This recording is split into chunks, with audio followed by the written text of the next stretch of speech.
Series এবং parallel circuit তোমাদের বোঝাবো বলেছিলাম আগের ভিডিওতে।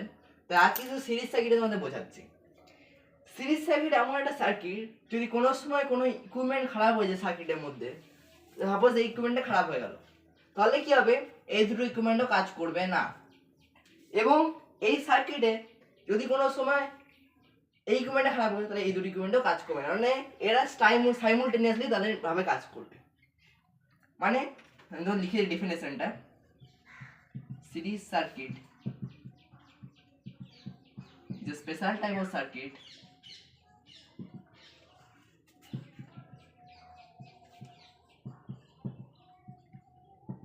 in which one equipment goes out of order, so no one work. মানে ওয়ান হতে পারে, মোড়ও হতে পারে।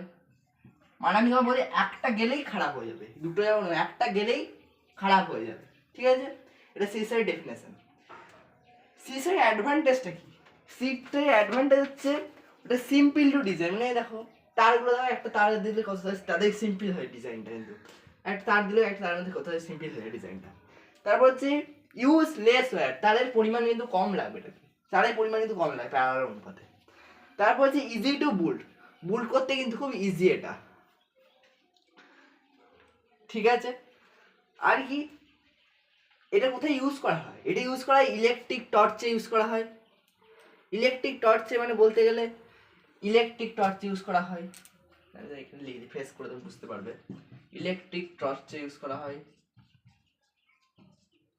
তারপর লাইটিং ইউজ করা হয়, ইটিসি। এর ডিসঅ্যাডভান্টেজ আছে, যেমন তুমি যদি একটা লাইট সাপোজ খারাপ হয়ে গেল, তাহলে কিন্তু কোনো লাইটই জ্বলবে না, এটা একটা ভালো রকম ডিসঅ্যাডভান্টেজ। তারপর ট্রাভেল শুটিং, মানে কোন লাইটটা খারাপ হয়ে তুমি বুঝবে কি হয়, সেখানে কিন্তু অনেক প্রবলেম হয়। এইগুলোই সিরিজ সার্কিটের অনেক অনেক ডিসঅ্যাডভান্টেজ।